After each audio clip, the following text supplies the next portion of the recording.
Institution of engineers నేతృత్వంలో 2 రోజుల seminar సందర్భంగా the repair and retrofitting of structures అనే థీసిస్ మీద మీ యొక్క చర్చా కార్యక్రమాన్ని నిర్వహిస్తున్న శుభ సందర్భంలో ఈ కార్యక్రమంలో పాల్పంచుకుంటున్నటువంటి అందరికీ కూడా నా హృదయపూర్వకమైనటువంటి శుభాకాంక్షలు, నమస్కారాలు.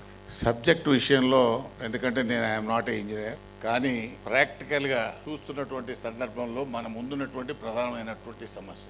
ఎందుకంటే ఈ మధ్యకాలంలో మనం చూస్తే బీహార్లో 2 పెద్ద బ్రిడ్జిలు కూలిపోయినాయి.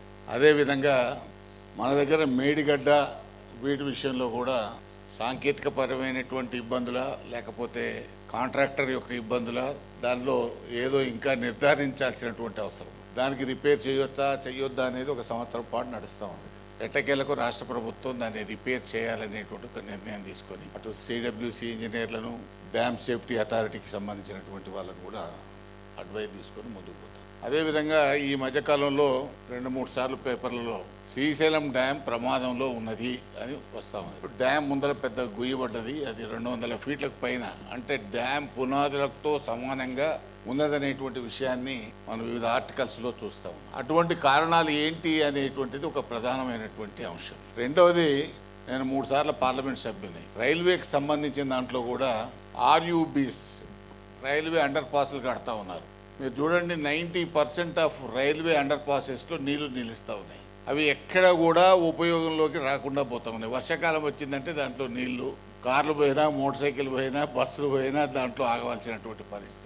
నేను చాలా సందర్భాల్లో రైల్వే ఇంజనీర్స్కు స్టాండింగ్ కమిటీలో కూడా చెప్పాను, ఈ రైల్వే అండర్ పాస్ల యొక్క విషయంలో మీరు సాంకేతిక పరమైనటువంటి ఇబ్బందులను దృష్టిలో పెట్టుకొని దాన్ని మార్పులు చేయాలి.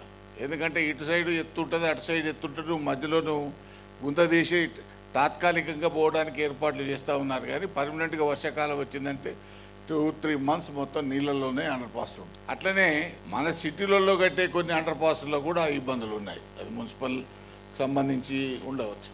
అట్లానే ఈ మధ్యకాలంలో మనం చూస్తున్నటువంటి హైరైజ్ బిల్డింగ్స్ కానీ నేచురల్ శాండ్తో మనం చాలా సంవత్సరాలుగా కన్స్ట్రక్షన్ చేస్తూ ఉన్నారు. నేచురల్ శాండ్ బదులు రోబో శాండ్ను పెడతా ఉన్నారు. ఈ రోబో శాండ్ వల్ల సాంకేతికంగా ఎంతవరకు అది బలంగా ఉంటుంది, what is the difference between natural sand and robo sand, దాని మీద కూడా చాలా ఆలోచన చేయాల్సినటువంటి అవసరం.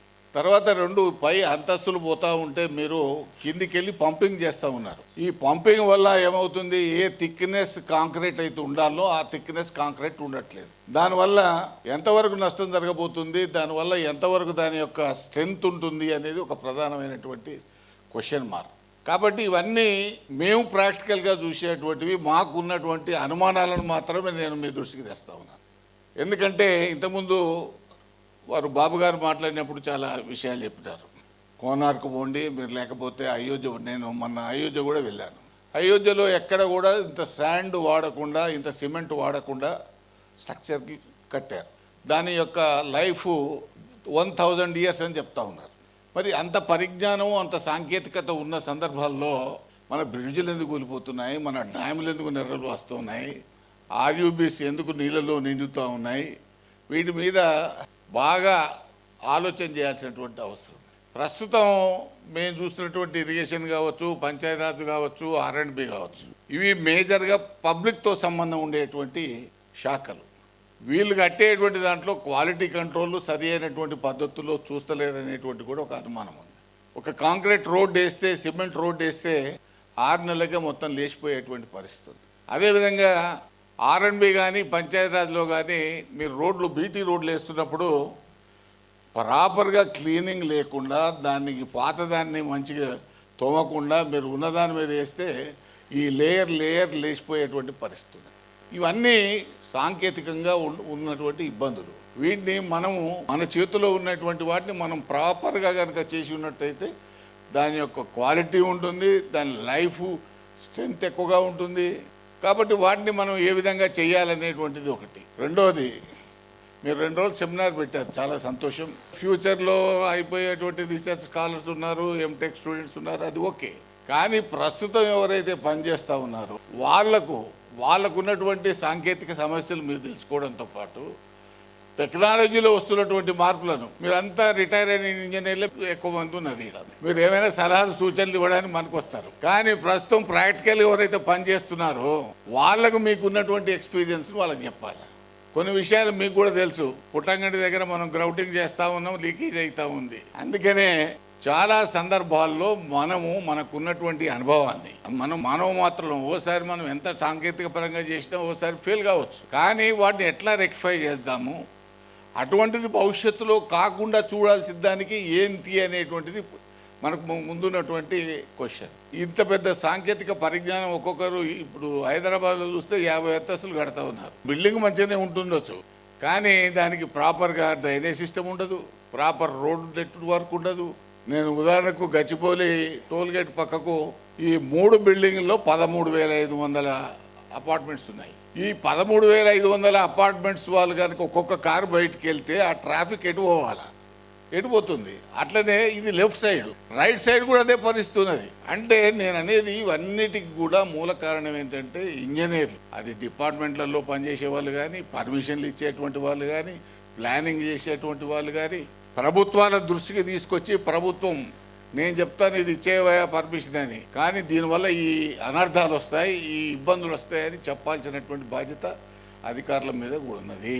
అది బ్యూరోక్రసీలో కావచ్చు, టెక్నికల్ ఇంజనీర్లు కావచ్చు, ఎవరైనా కావచ్చు. కాబట్టి ఇవన్నీ కూడా మనం ఎదుర్కొంటున్నటువంటి ప్రధాన సమస్యలు. కానీ మనం ఇవాళ తాత్కాలికం, కానీ భవిష్యత్తులో వచ్చేటువంటి ఫ్యూచర్ జనరేషన్కు ఇవి చాలా ఇబ్బందులు కలిగించేటువంటి కార్యక్రమం ఉంటుంది.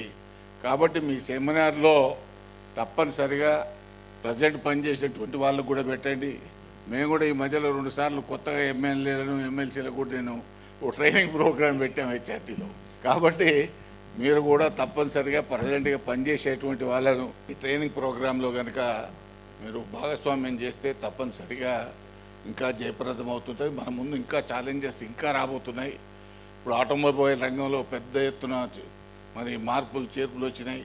అట్లనే వివిధ రంగాల్లో మనం ఏరోస్పేస్ను చంద్రమండలం దాకా పోగలిగేటువంటి ఎన్నో ఉపగ్రహాలను ప్రపంచంలో ఎవరు చేయనటువంటి మరి మనం 100 ఉపగ్రహాలను ఒకటేసారి శాటిలైట్ ద్వారా పంపించేటువంటి సాంకేతిక నైపుణ్యాన్ని మన భారతీయులు కలిగి ఉన్నారు.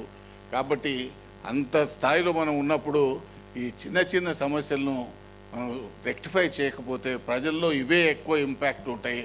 దీనివల్లనే ప్రజలు కష్టాలకు నష్టాలకు ఎదురవుతూ ఉంటారు. కాబట్టి దాని మీద మంచి ఫోకస్ పెట్టాలని చెప్పి ఈ సందర్భంగా మీ అందరితో మనవి చేస్తూ